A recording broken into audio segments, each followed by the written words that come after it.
Hey guys, so let's get right into it. So in this episode, we open up with Cole just annoying the hell out of Zenith.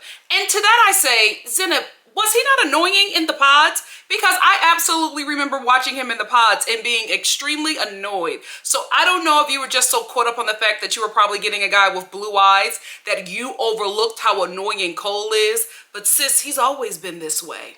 Matt is scaring me. I mean, it's not even been a full 2 weeks and he is already asking Colleen, how does husband sound? How does my wife sound? You like that? You like that? You love that? Do you know her middle name? Calm down, sir.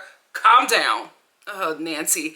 I felt really bad for her this episode. And to be quite honest with you, I feel worse for her every time I watch another episode because now Nancy has gone full pick me. Full pick me. She's dumping on Raven, and the reason why she continues to focus and dump on Raven is because Bartise is attracted to her and told her that he is attracted to her and compared her to Raven, and Raven was the one that he was putting on a pedestal. So now she is trying to tear down Raven and Bartise's mind so that she could be upheld in his mind. Full pick me, because there's nothing wrong with Raven. Why are you sitting there talking to Bartise and saying, oh, well, you know, Raven comes off kind of mean to me? He doesn't care. He doesn't care about her personality. He cares about her boobs and how fit she looks in the dress. That makes him feel like he's the man because he got somebody who is light and hot with 3B curls. Like, that's all he cares about. He's extremely superficial, and I hate the fact that you cannot see that. And not only is she ragging on Raven, she's trying to talk about SK as well. And I'm like, sweetie, you can't talk about anybody's fiance when you're engaged to the king of the F-boys. Your man literally looks like if Bert and Drake had a baby. Sit all the way down. On top of hating, she's also obsessing about Raven because when she also speaks to Bartise the next day, she's asking him about how it was seeing Raven. Why do you care, right? And I think that's where she needs to unpack. Because the fact that you care that he saw Raven means that Raven is a threat to you, and she should not be a threat to you because you should not be hitching your future to a Bartise, a man who has already told you that you are not a woman that he would normally go for and that he feels remorse for not picking Raven because she is who he desires and would probably go for outside of the pods. Your response to him should have been, well, you can leave. You know what? Matter of fact, I'll leave. You're staying here in this process, and I don't think it's for the show. I don't think it's for the fame. I don't think it's for the show. I don't think it's for the contract. I think she actually is falling for this guy, and that is what breaks my heart for Nancy. She's fully invested in this, and this man was never invested in it, not even from the beginning. He is now that he saw Raven, because in his mind, he still thinks that he has a shot. Also, for me, it was very clear to me that when Bartise asked Nancy if he thinks that Raven is going to say yes to SK at the end of this, he was asking her, getting a woman's perspective, seeing how Raven would be in that relationship, and if she thinks that that relationship, if Nancy thinks that Raven and SK's relationship is going to go the distance. He was only asking you that, Nancy, because like I said before, he still thinks that he has a shot. So he is asking you that to see if Raven will still be available at the end of this process because Bartise plans on pursuing her while fully engaged to you. Girl, stand up. Girl, stand up. Girl, stand up. Random, but Bartise looks like a Brazilian villain, right? I feel like he would be like the leader of a robbery gang in Black Orpheus 2020. Like, that's what he gives me. I feel like if they made Black Orpheus today, Bartise would absolutely be cast as the leader of a rival gang. You know you see it. Alyssa, listen, I hate to say this because I like Brennan. I don't think that there's anything wrong with him. I don't think that Alyssa is attracted to him. I don't know what it is, but I haven't watched ahead, so I don't know. But there's something about the way that Brennan speaks about Alyssa and the way Alyssa speaks about Brennan. Brennan speaks about Alyssa in the future, right? Alyssa speaks about Brennan now, which makes me think that she's just in this experiment for what this experiment is. I don't think that she's in this experiment to leave out with a lifelong partner, especially if it's Brennan. That's just what I'm picking up. I haven't watched ahead. I could be wrong, but there's just something in the way they both speak about each other, to each other, and to their family and friends and people within this process that is going along the journey with them. What do you guys think? What do you guys think? Because I'm feeling something and I'm like, I don't think Alyssa is where Brennan is. Okay, so this is the Raven you all were telling me about. Because in this episode, if you watched my previous reviews, I was not a fan of Raven. There was something about her that was very bizarre and kind of rude, and I just could not get into it. But you all said, Nikki, keep on watching. Raven gets better. And you were right. You were right. I will give you guys that. You were right about Raven Star family because I really enjoyed Raven this episode. I was on board with Raven the minute she shut down Bartise. Because when Bartise was in that pool trying to pick her up, telling her that they look good together and telling her that, you know, he knew that he made a mistake when he didn't pick her and he regretted it and all of that, Raven was listening. But I could not understand where she was at by her facial expressions and her behavior. So I wasn't sure if she was eating it up or rejecting it because I just could not tell. But then we get to Raven's confessional and she's just like, Bartise is everything I never wanted in a man. I made the right decision in SK. I want a man that wants me for me and not what I look like. The door has been closed for me and Bartise in the pods. I am more than happy with my decision in SK. And I was like, yes, sis, yes. So I'm fully on board with Raven and SK. I'm here. I am here with them all the way. They have become my favorite couple. I never had a favorite couple, but now I'm on board with Raven and SK. I also love how Raven got Bartise together in the sweetest way, right? When Bartise was obviously trying to pursue this woman who is engaged while he is engaged, Raven picked up on that, Bartise. How did you not think that a woman would find that ugly for a fully engaged man to hit on her and try to woo her away from her fiance? That only makes you look bad, not the person you're pursuing. Anyway, in Raven's conversation with Bartise, she was just like, me and you would have nothing to talk about. I think we both made the best decision for us because what would we talk about besides the gym?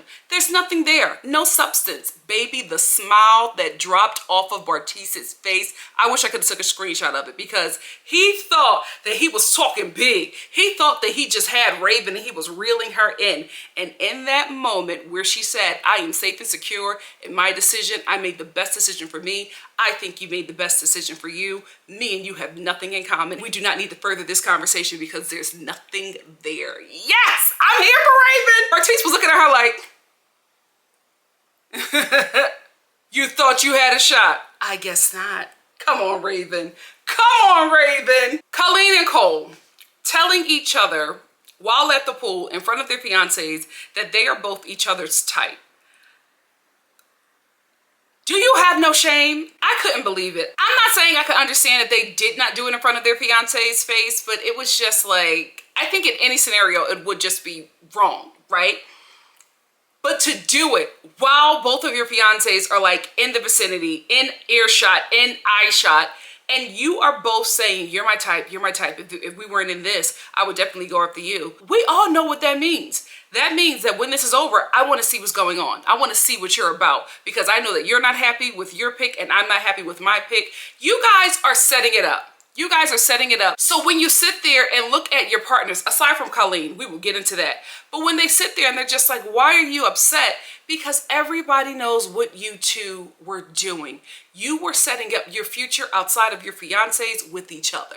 You were trying to be slick, but ended up being sloppy and both got caught. When Cole said that he was physically in love with Colleen, Zenab, get your grits ready, mama. Get your grits ready. Have them roasting right now, just over that burner right now, because at some point you're going to need to throw it on that fool. I cannot believe he said that. I'm like, that's supposed to be okay? That you're physically in love with Colleen, but you're not physically in love with your fiance?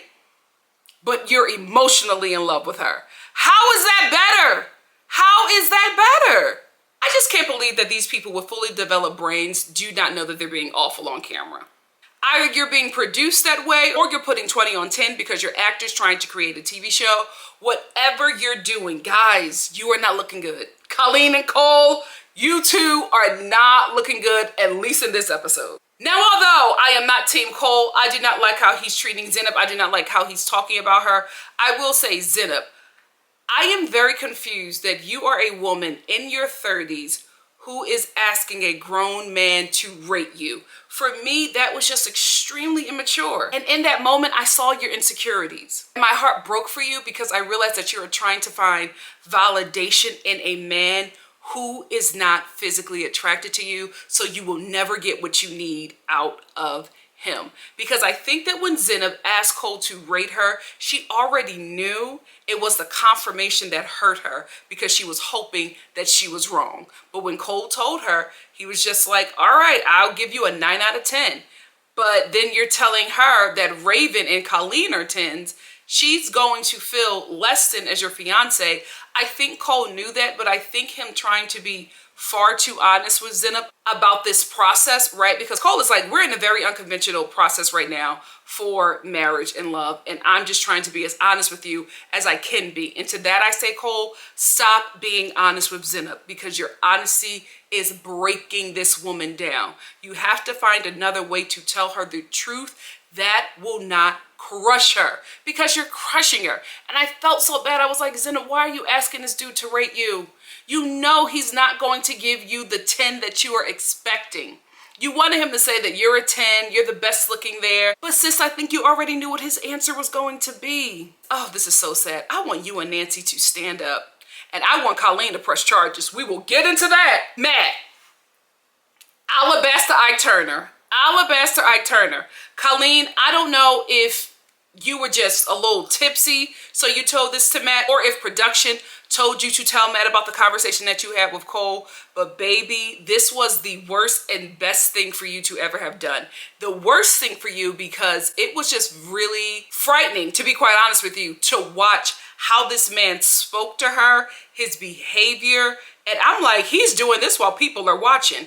What the hell is he saying to that woman? And how in the hell is he treating that woman when the cameras are not there? So Colleen tells him about the conversation that she had with Cole, and that, you know, she doesn't even tell him the full conversation. She basically just says that, you know, she said to Cole that if, you know, they were in a bar, he's the kind of guy that she would go after. And Matt heard what he needed to hear, right? I think Matt knew. I think Matt probably saw how Colleen looked at Cole. He probably saw their interaction in the pool, and I think he pretty much knew that Colleen was a bit more into Cole than she was into him. I think with Zenab as well, it's the admittance of it that hurts the most. And so Matt was going back into his insecurities about his past relationship, where he did have infidelities with his prior girlfriend, and he was just flipping out on her to the point where this woman is crying and breaking down, and he is just like not fazed by it at all. It was a bit sinister watching his behavior while Colleen is just being broken down by his words and by his treatment of her. Like, while Colleen is crying, he's tearing that steak up. Focus on that steak. And it was just his mannerisms. It was just how he wiped his mouth and got up and went after her. It was the way he was talking to her in the bathroom. It was even his behavior in the confessional. He was like, if that was you, what would you do, dude? Like, what would you do? Tell me, if that was you. And I'm like, okay, you haven't known this woman for 2 weeks and you are acting like this. You need to calm down and get some healing, because I feel like you're reacting to Colleen as if she is your ex, and you are not dealing with her as an individual person who is separate from the person that you were with that broke your heart. You are not healed, and you are in no way ready to get into a relationship. If this is your reaction to something that, yes, is very important in a relationship, and that's something that should be talked about and addressed, but I feel like his behavior was not because of what Colleen told him. I think this is his reaction to how he was treated in his past relationship, and unfortunately Colleen is getting that brutality. Lord knows that the ex got the brutality too. Who got her Instagram? Let's get the tea, because I don't think that this is isolated behavior from Matt. I think he's done this before, and if he's acting this way now, I can absolutely guarantee you that this is what the ex saw.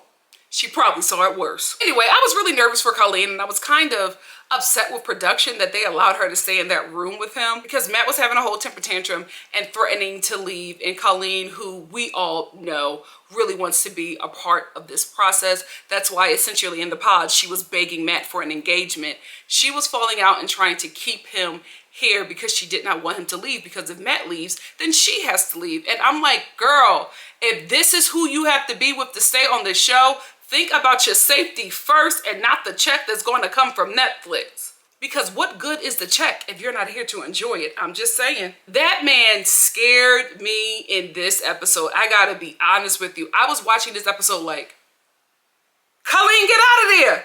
Where's security? Listen, Colleen, this is not the only reality TV show. You are now in the Netflix universe. You can get on another TV show where you have an enjoyable time and you are not spending several episodes being berated by Rumpelstiltskin from Texas. You can do better on your worst day. That's all I had to say about this episode. What do you guys think? Let's talk about it in the comment section below. And if you like what you see here, please like, comment, subscribe, and share. And I'll see you in another video for something else. Love ya. Bye.